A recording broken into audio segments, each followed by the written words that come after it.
Working hard is a trap that society and capitalism have set to keep us in this wheel of the rat race.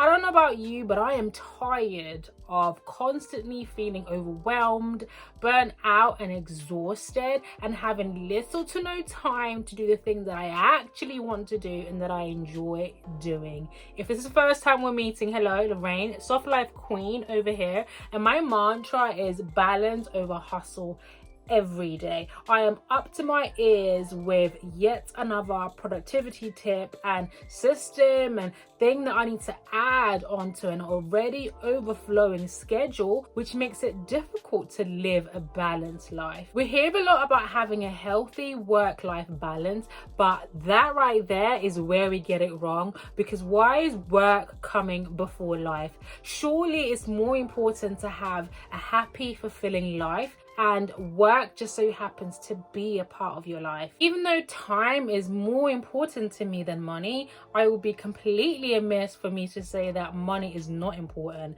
because we need money to survive. But it doesn't mean that we should work ourselves to the ground in order to make money. For me, a soft life is working smart, not hard, being financially free whilst living a life of ease.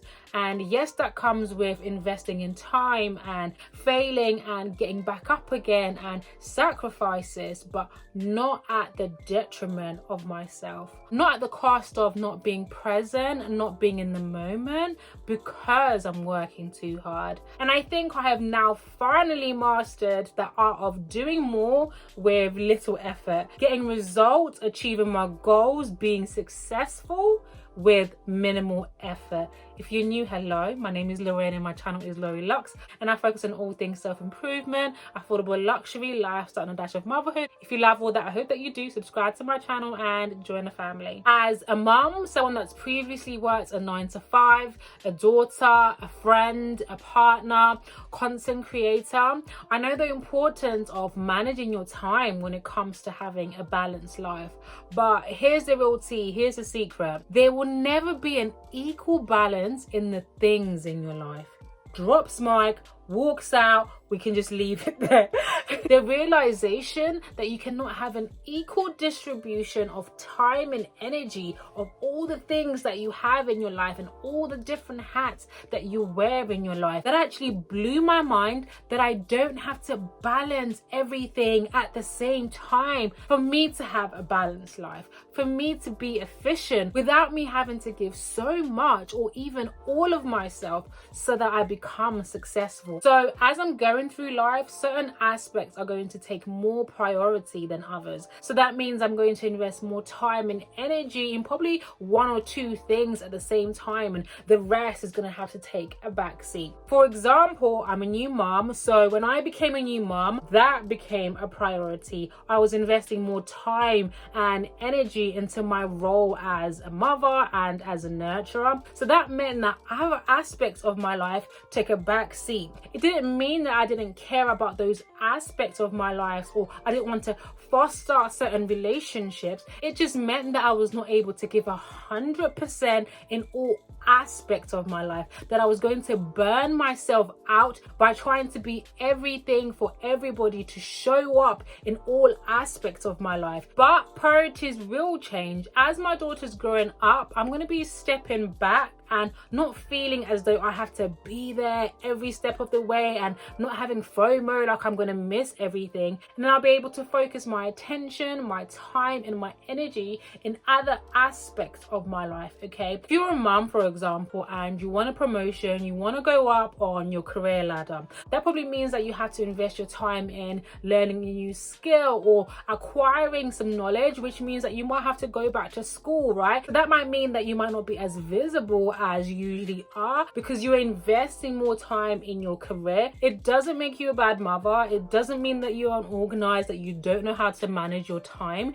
It just means that you can't invest 100% of yourself into everything at the same time. Something is going to give, okay? There cannot be an equal balance when it comes to your time and energy. So when I feel like I'm dropping the ball and I'm not balancing things properly, I have to reset and look at the wheel of my life, okay? My career, my relationships, my social lives, my hobbies, and all these things. And then I ask myself, in that moment, which 2 or 3 things are of priority to me, okay? Those are the 2 or 3 things that I invest more time, more energy in without feeling guilty that I'm dropping the ball in other aspects of my life. And by focusing on fewer things at a time, that inevitably means that I'm exerting less energy than I would have if I was focusing on everything and trying to give 100% on everything, which also means that I'm more likely to thrive,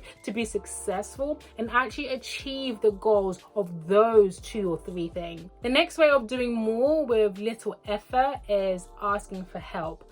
This is something that I used to struggle with, that by me asking for help, I was a failure, that I was independent, that I was a boss, and there was nothing that I couldn't do by myself. But by taking on everything and not asking for help, I was always tired, exhausted, and irritable, okay? I was so snappy and impatient because I just had so much to do. There was so much on my plate. But the interesting fact was that I was holding onto all this work, that I could do it on my own, but not only that I could do it better. And if you're exactly the same, how's that working out for you, sis? There is nothing more softer and feminine than asking for help, because asking for help is a sign of vulnerability. You are letting your guard down, you are letting your barriers down and say, listen, I can't do it all. I need your help. I need your support. This not only takes so much from your plate, saves you time, but it also makes you attractive to be around. Nobody wants to be around someone that's constantly frazzled, constantly irritable, okay? Constantly on the go. By asking for help, you're much more relaxed. You can just be. And you are not an expert in everything. There are people who are more experienced or skilled at doing something who are going to be able to do it quicker and even better than you would have done it. And you would be surprised how willing people are to help. You just have to be willing and able to ask for help. So I've been asking for help. I've just been delegating, okay? Can you do this for me? Can you do that for me? And even if someone is not able or can't do something on that occasion, that's okay. That's not an indication of people not being there for you, people not being supportive, and using that as an excuse to not ask for help in the future, because asking for help is a superpower that is not utilized enough, because it literally saves you time, energy, and effort. In order for me to do more with little effort, I had to throw away the mindset of no pain, no gain. This is the lies that we tell ourselves when we are overworked, when we're stressed and exhausted, that this is the price that we have to pay in order for us to see the outcomes that we want, in order for us to achieve our goals and to live our dream life. But is it though? Suffering is not an achievement. A hard life is not an achievement. Stress causes wrinkles, which the vain part of me is not willing to have, okay? So I had to change my hardship mindset, my lack mindset, to an abundance mindset, that I deserve this life, that there's plenty to go around, that I don't need to work myself to the ground in order for me to create the life that I want, that I can create the life that I want and still be comfortable and still live a life of ease. And I have been refusing to allow people to impose that perspective and to put me back into that hardship mindset. When people say, oh, life is hard, or this is what life is like, no, this is what you're accepting for life to be like. I am choosing a soft life. I am choosing a balanced life. I am being intentional about being stress-free. I am being intentional about acquiring a comfortable life without killing up myself. It is so easy to do task after task after task in a day and still end up feeling unaccomplished. And you end up asking yourself, but I'm working so hard and I'm doing all these things, but nothing's happening and I'm not accomplishing my goals. And this is something that I saw firsthand when I was using the 12-week year, and I had the perfect plan, perfect strategy, and I was doing more things and putting out more videos, but not breeding the result. So the concept no pain, no gain didn't come into play in this situation. What's for me is for me when it's for me. It will happen when it's supposed to happen, how it's supposed to happen. And no matter how hard I work and no matter how much energy and hard work I pour into it, if it's not supposed to happen in that way, it won't happen. So I needed to let go and to allow it to happen, to stand firm in my abundance and eradicate this concept of no pain, no gain. The outcome is still the same, but the effort is minimal. The next way I do more with little effort is feedback. This is in keeping with thinking like a beginner, because I'm not above advice and constructive criticism. I found that just doing things my way and not being open to hearing other people's perspective meant that I was always chasing my tail. One form of insanity is doing something the same way and expecting different results. And to be 100% transparent, part of me not seeking out feedback was that egotistical part of me where I thought that I knew everything. But this was a lack mindset. This was a scarcity mindset, because I wasn't allowing myself to be open to all the different opportunities and possibilities out there that would come from feedback, that would come from constructive criticism. So when it comes to life in general and relationships, I have been looking towards my dad and my aunt for guidance, because they have that lived experience, because they have that wisdom.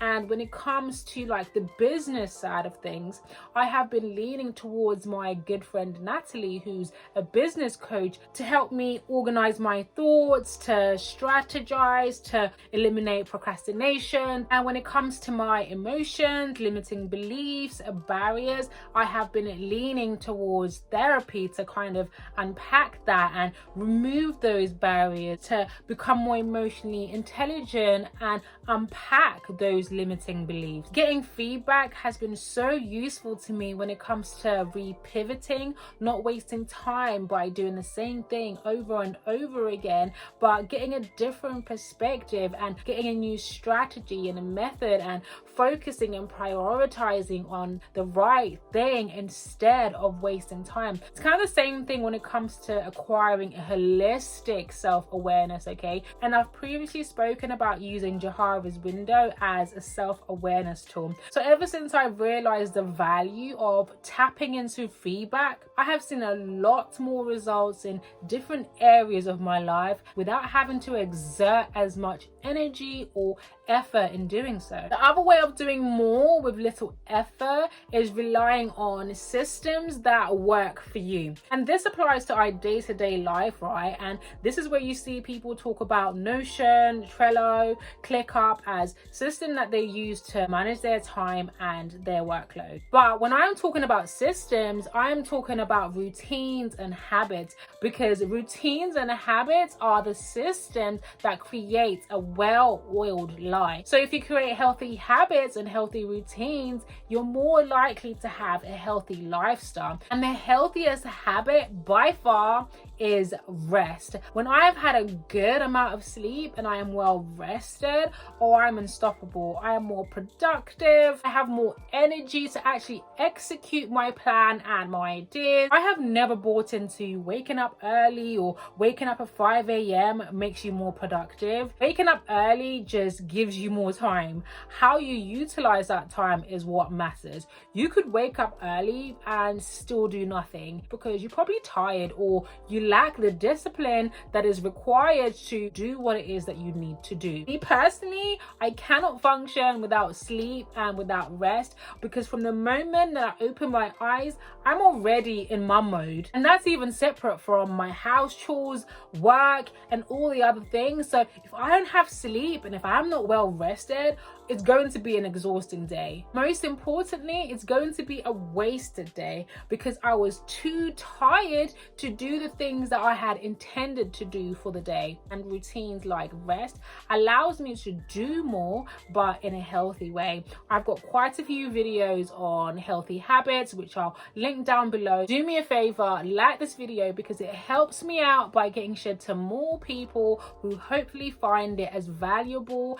as you have. Comment down below and let me know how you are able to do more with little effort. If you've come all this way, thank you so much. But do not click off from this video without subscribing to my channel, pressing that notification bell so you do not miss out on any upcoming videos. And if you want to know what habits I gave up to live a soft life, make sure that you check out this video. I will see you guys in my next video. Bye, lovelies.